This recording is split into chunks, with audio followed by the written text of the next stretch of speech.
अस्सलाम वालेकुम स्टूडेंट। आज का जो हमारा टॉपिक है वो है नोकिंग। नोकिंग क्या है कि हमने पेट्रोलियम फ्रैक्शन में एक फ्रैक्शन पढ़ी थी गैसोलीन, जो कि यूज़ होती है ऑटोमोबाइल्स इंजन्स में एज अ फ्यूल। अब ये किस तरह यूज़ होती है कि जब गैसोलीन को फ्यूल इंजन में डाला जाता है, ठीक है, उसके बाद क्या होता है कि एक जो इंजन होता है ना वो एक स्पार्क प्लग फायर्स देता है। ठीक है, उस फायर के नतीजे में क्या होते हैं कि गैसोलीन में कंबशन स्टार्ट हो जाती है। जब कंबशन होती है, ठीक है, तो इंजन अपनी एक्टिविटी परफॉर्म करता है। ठीक है, अब गैसोलीन में हमने एक चीज़ पढ़ी थी प्रीवियस लेक्चर में कि ऑक्टेन नंबर। ठीक है, ऑक्टेन नंबर की टर्म पढ़ी थी। ऑक्टेन नंबर बेसिकली क्या होता है कि ऑक्टेन नंबर ये होता है कि किसी भी गैसोलीन में जो है जिसका ऑक्टेन नंबर हाई होगा, ठीक है, उसकी क्वालिटी क्या होगी, उसकी क्वालिटी गुड होगी। ठीक है, और जिस गैसोलीन का ऑक्टेन नंबर लो होगा उसकी क्वालिटी जो होगी वो इतनी अच्छी नहीं होगी। ठीक है, तो इसकी वजह से क्या होगा कि कंबशन जो है नोकिंग बेसिकली क्या है, अगर हम नोकिंग को डिफ़ाइन करें तो हम ये कहते हैं कि जब गैसोलीन जो होती है ना वो जब उसको इंजन जो है वो स्पार्क प्लग फायर करने से पहले ही क्या हो जाती है कि इसमें कंबशन स्टार्ट हो जाती है। ठीक है, अभी स्पार्क प्लग फायर्स इनिशिएटेड नहीं होता, तो इसमें कंबशन स्टार्ट हो जाती है। ठीक है, और उसकी वजह से एक मेटेलिक साउंड सा प्रोड्यूस होता है। ये जो मेटेलिक साउंड प्रोड्यूस होता है इसी को नाम दिया जाता है नोकिंग का। ठीक है, हमने ये काज देख ली कि ये किस वजह से होता है कि जो हाई ऑक्टेन नंबर गैसोलीन होती है उसकी क्वालिटी अच्छी होती है। ठीक है, तो उसकी वजह से नोकिंग प्रोड्यूस नहीं होती। लेकिन जो लो ऑक्टेन नंबर है, ठीक है, गैसोलीन में जिस गैसोलीन में लो ऑक्टेन नंबर है, ठीक है, लो ऑक्टेन गैसोलीन है, वो उसमें क्या होता है कि वो नोकिंग प्रोड्यूस करती है। ठीक है, अब इसकी जो डिसएडवांटेजेस हैं वो क्या हैं कि ये जो है जो इंजन ये सिलेंडर और जो पिस्टन होते हैं इंजन के, ठीक है, इनको क्या करती है, इनको डैमेज करती है। ठीक है, तो इनको जब डैमेज करती है तो क्या होता है कि जो इंजन है, ठीक है, उसकी क्या हो जाती है, उसकी जो एफिशिएंसी है वो डिक्रीज़ हो जाती है। ठीक है, तो इंजन जो पहले जितना अच्छा वर्क परफॉर्म कर रहा होता है ना, ठीक है, उस हिसाब से वो उतना अच्छे से वर्क परफॉर्म नहीं कर पाता due to the low quality of gasoline या लो ऑक्टेन गैसोलीन। ठीक है, अब हम ये कहते हैं कि अगर हमने इस जो गैसोलीन है इसको अगर हमने इसका ऑक्टेन नंबर जो बढ़ाना है, ठीक है, इसकी क्वालिटी को इम्प्रूव करना है, तो उसके लिए हमें क्या करना होगा। ठीक है, तो उसके लिए एक हम प्रोसीजर किया जाता है जिसको नाम दिया जाता है रिफॉर्मिंग का। अब रिफॉर्मिंग में क्या है कि हम ये कहते हैं कि जो स्ट्रेट चेन होते हैं ना, स्ट्रेट चेन ऑर्गेनिक कंपाउंड्स होते हैं, ठीक है, उनका क्या होता है, उनका ऑक्टेन नंबर क्या होता है, लो होता है। ठीक है, मतलब गैसोलीन में जितने ज़्यादा स्ट्रेट चेन कंपाउंड्स होंगे, ठीक है, तो उस उतना ज़्यादा उनका क्या होगा, उस गैसोलीन की जो ऑक्टेन नंबर है ना वो डिक्रीज़ होगा। ठीक है, और जितने ब्रांच्ड होंगे, ठीक है, तो उतना उसका गैसोलीन का जो ऑक्टेन नंबर है ना वो इम्प्रूव होगा। ठीक है, तो गैसोलीन का जो ऑक्टेन नंबर है वो बेसिकली डिपेंड करता है किस पे, ब्रांच्ड चेन जो उसके अंदर प्रेजेंट है कंपाउंड्स, और जो है स्ट्रेट चेन। तो ज़्यादा अगर स्ट्रेट चेन होंगे, ठीक है, तो क्या होगा कि उसकी क्वालिटी लो होगी, और अगर ज़्यादा ब्रांच्ड होंगे तो उसकी क्वालिटी क्या होगी, अच्छी होगी, गुड होगी। ठीक है, तो उससे नोकिंग प्रोड्यूस नहीं होगी। अब रिफॉर्मिंग जो बेसिकली अगर हम रिफॉर्मिंग को डिफ़ाइन करें तो रिफॉर्मिंग में क्या होता है कि हम जो स्ट्रेट चेन हाइड्रोकार्बन्स हैं, ठीक है, स्ट्रेट चेन हाइड्रोकार्बन्स को हम क्या करते हैं, हम इनको कन्वर्ट कर देते हैं किस में, ब्रांच्ड में। ठीक है, इस तरह क्या होता है, इस तरह गैसोलीन का ऑक्टेन नंबर इम्प्रूव हो जाता है। ठीक है, तो बेसिकली जो रिफॉर्मिंग है वो यही प्रोसेस है, to conversion of straight chain hydrocarbons into a branch chain to improve the octane number of a gasoline fraction of petroleum.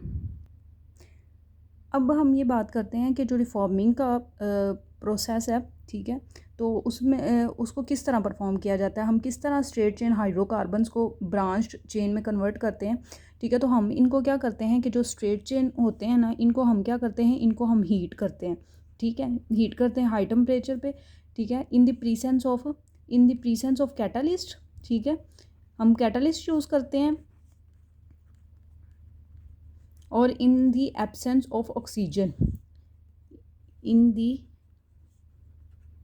Absence of oxygen.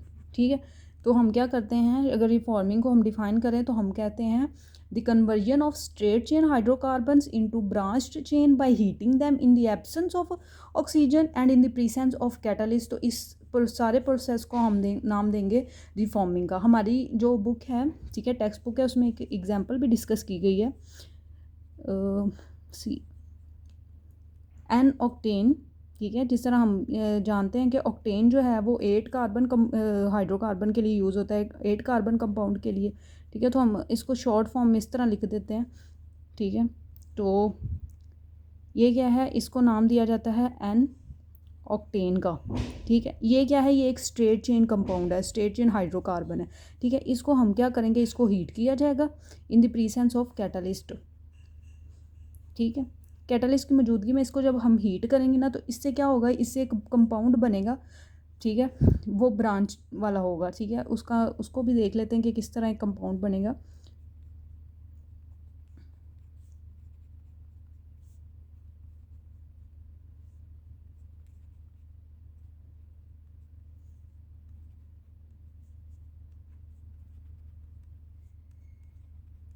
इस कंपाउंड को हम नाम देते हैं 2,2,4 tri methyl pentane, tri methyl pentane. ये इसका क्या है, ये नोमेनक्लेचर के हिसाब से इसको नाम दिया गया है। ठीक है, वैसे इसको जो कॉमन नेम इसके लिए यूज़ होता है उसको हम कहते हैं आइसो ऑक्टेन। ठीक है, इसका जो ऑक्टेन नंबर होता है ना इस कंपाउंड का, वो कितना होता है, वो 100 होता है। ठीक है, तो ये हमने क्या किया, हमने रिफॉर्मिंग प्रोसेस के ज़रिए क्या किया, हमने एक स्ट्रेट चेन हाइड्रोकार्बन को कन्वर्ट कर दिया ब्रांच चेन में। ठीक है, in the presence of catalyst. ठीक है, in the absence of oxygen by heating them. ठीक है, तो इस तरह क्या होगा कि इस तरह स्ट्रेट चेन को जब ब्रांच में कन्वर्ट किया जाएगा तो ऑक्टेन नंबर इंक्रीज़ होगा। ठीक है, अब ये देखें, ये जो एन ऑक्टेन है, इसको जिस तरह हम एक बुक में भी मेंशन है कि एन हेप्टेन है। ठीक है, इसका जो ऑक्टेन नंबर है वो कितना है, वो 0 है, क्योंकि एन हेप्टेन ये एक स्ट्रेट चेन हाइड्रोकार्बन है। ठीक है, तो इसका ऑक्टेन नंबर 0 है। ठीक है, तो अब इसका ऑक्टेन नंबर 0 है, तो ये क्या होगा, ये लो क्वालिटी गैसोलीन में ये प्रेजेंट होगा। ठीक है, और हम अगर इन्हीं को स्ट्रेट चेन जो हाइड्रोकार्बन है इन्हीं को रिफॉर्मिंग प्रोसेस के ज़रिए ब्रांच चेन में कन्वर्ट कर दें। ठीक है, तो क्या होगा कि जो ऑक्टेन नंबर है वो इम्प्रूव हो जाएगा, तो नॉकिंग का जो प्रोसेस है वो नहीं हो जाएगा, क्योंकि हम कहते हैं कि नॉकिंग बेसिकली किस में होती है, जब हम लो क्वालिटी गैसोलीन को यूज़ करते हैं। ठीक है, तो उसकी वजह से कंबशन पहले हो जाती है। ठीक है, तो उससे एक मेटालिक साउंड प्रोड्यूस होता है, जो हमने डिटेल में पहले डिस्कस कर लिया है। ठीक है, तो ये एक है कि हम जो है गैसोलीन का ऑक्टेन नंबर इम्प्रूव कर सकें ताकि नॉकिंग ना हो। ठीक है, इंजन की एफिशिएंसी कम ना हो। अब एक और भी तरीका है, ठीक है, वो ये है कि हम यूज़ कर ले anti knocking agents, anti knocking agents. एक एजेंट है, एंटी नॉकिंग एजेंट है। ठीक है, जिसको शॉर्ट फॉर्म में लिखा जाता है TEL। ठीक है, इसका क्या मतलब है, इसको क्या इसका जो है फॉर्मूला वो ये है कि C2H5